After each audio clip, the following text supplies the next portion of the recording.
This is not amnesty. This is not immunity. This is not a path to citizenship. It's not a permanent fix.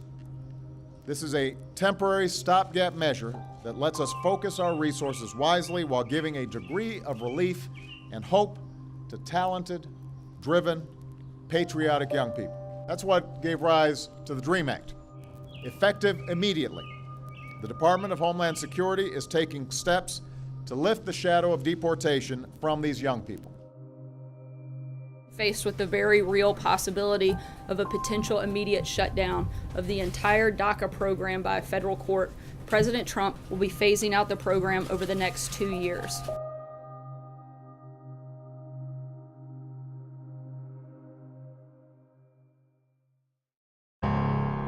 Sometimes I wish that I was born here instead of Mexico, but then I look back and it's like I wouldn't be the person I am if I wasn't born in Mexico, you know?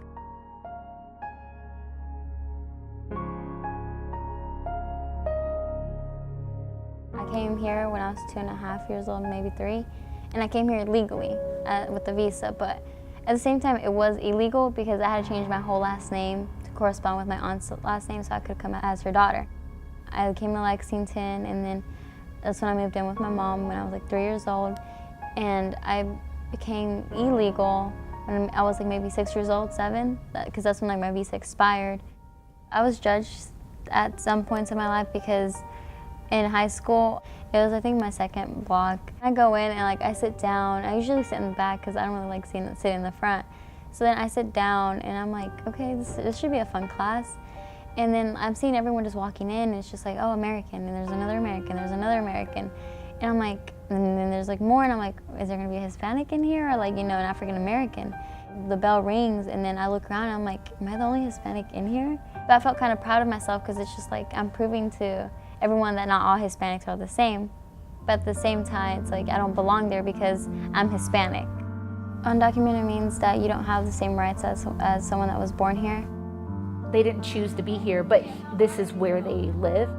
They're very much American. They're very much, this is who I am. They're very proud of this country. They're very immersed in what it is to be here. I got DACA when I was 15 years old. You're not guaranteed that you'll be accepted. Sometimes there are people that haven't been accepted, some people that have been accepted. But when I put my application out there, I put the risk of me being deported back to Mexico because they knew that I was illegal. A lot of DACA recipients, a lot of children who were brought here and then they graduate high school, they don't even think about college because they're like, how? I can't pay for it. I have to worry about my family. I have to worry about my job. There's a whole nother obstacle facing them that we just don't have. Even the poorest among us don't have this extra fear and uncertainty and instability in our life that they struggle against. You have to prove that you're like worthy enough to get DACA and that you will use DACA to do right instead of wrong.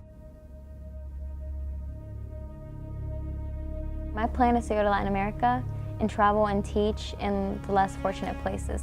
I could use my teaching, like elementary education, to help those little kids and show them the love that not many people show them. I came here to Asbury for a college visit, and I just like fell in love with this school. The only thing that I did worry about was my eligibility to get the Jose Velasquez scholarship, because it said I had to be a permanent resident or a citizen. And I called admissions to see if DACA would affect that. And like, at first they didn't really know if it would. Our whole church was trying to find somebody who would sign for a loan for her, or what could we do, and praying with her. And that was kind of the moment that I was just encouraging, you know, if this is where you're supposed to be, you just trust and you keep taking steps and he'll come through.